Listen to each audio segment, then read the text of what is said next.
నమస్తే welcome to YoYo TV. Teenmar Mallanna ఇప్పుడు ఎమ్మెల్సీగా ఉన్నారు కానీ అంతకు ముందు నుంచి ఆయన ఫేమస్. తెలుగు రాష్ట్రాల రాజకీయాల్లో ఆయన గురించి తెలియని వారు ఉండరు. తెలుగు రాష్ట్రాల్లో ప్రభుత్వాల పనితీరును నిత్యం ప్రశ్నిస్తూనే ఉంటారు, విశ్లేషణలు చేస్తూ ఉంటారు.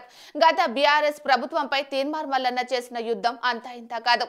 ఆ ప్రభుత్వం అవలంబించిన విధానాలపై ఏ రోజుకు ఆ రోజు నిలదీస్తూనే ఉండేవారు. ఆ ప్రభుత్వం దిగిపోవాలంటూ పోరాటాలు చేశారు. తన ఛానల్ ద్వారా నిత్యం ప్రశ్నించేవారు. అలా తెలుగు రాష్ట్రాల్లో ఆయన ట్రెండ్ సృష్టించారు. అలాగే గత ప్రభుత్వానికి నిద్ర లేకుండాను చేశారు. గత ప్రభుత్వంలోని కేసీఆర్, కేటీఆర్ తదితర నేతలను టార్గెట్ చేసి ఆయన వేసిన ప్రశ్నలు కింది స్థాయి ప్రజల వరకు చేరాయి. అధికార పార్టీనే ప్రధాన టార్గెట్ గా ప్రజా సమస్యల లక్ష్యంగా ఆయన తన ఛానల్లో డిబేట్లు కొనసాగించారు. అందుకే తీన్మార్ మల్లన్న ముందు నుంచి సెన్సేషనల్ అనే చెప్పాలి. గత ప్రభుత్వంపై ఆయన చేసిన వ్యతిరేక దాడికి ఎన్నో కేసులను ఎదుర్కొన్నారు. మరెన్నో పోలీసుల వేధింపులను భరించారు. అరెస్టులు తప్పలేదు. కొన్ని రోజులు జైలు జీవితము తప్పలేదు. అలా కొనసాగిన ఆయన ప్రస్థానం మధ్యలో బీజేపీలో చేరారు. వివిధ కారణాలతో పార్టీ నుంచి బయటకు వచ్చారు. ఇక అప్పటి నుంచి ఆయన కాంగ్రెస్ పార్టీకి మద్దతుగా నిలుస్తూ వచ్చారు. ఆ తదుపరి కాంగ్రెస్ పార్టీలో చేరారు. ఇటీవల గ్రాడ్యుయేట్ ఎమ్మెల్సీ ఎన్నికల్లో పోటీ చేసి గెలుపొందారు.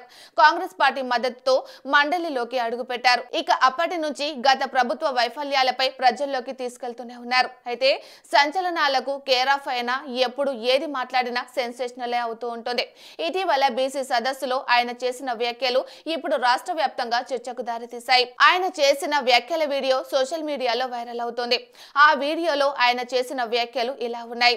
వచ్చే ఎన్నికల్లో తాను ఒకవేళ పోటీలో నిలిస్తే రెడ్డిలు, ఓసీలు తనకు ఓట్లు వేయొద్దని సంచలన వ్యాఖ్యలు చేశారు. ఆ కులాల వారు ఓట్లు తనకు అవసరం లేదని తేల్చి చెప్పారు. బీసీలు ఓట్లు తనకు సరిపోతాయని, గెలుపునకు సరిపోగా ఇంకా మిగులుతాయని అన్నారు. అలాగే తెలంగాణకు రెడ్డి సీఎం రేవంత్ రెడ్డి ఆఖరని, వచ్చే 2028 నాటి ఎన్నికల్లో బీసీన ముఖ్యమంత్రి అవుతాడని చెప్పారు. దాంతో ఇప్పుడు ఆయన వ్యాఖ్యలు రాష్ట్ర రాజకీయ వర్గాల్లో చర్చకు దారితీశాయి. మల్లన్న వ్యాఖ్యలపై కాంగ్రెస్ నాయకులు ఏ విధంగా స్పందిస్తారో చూడాలి మరి.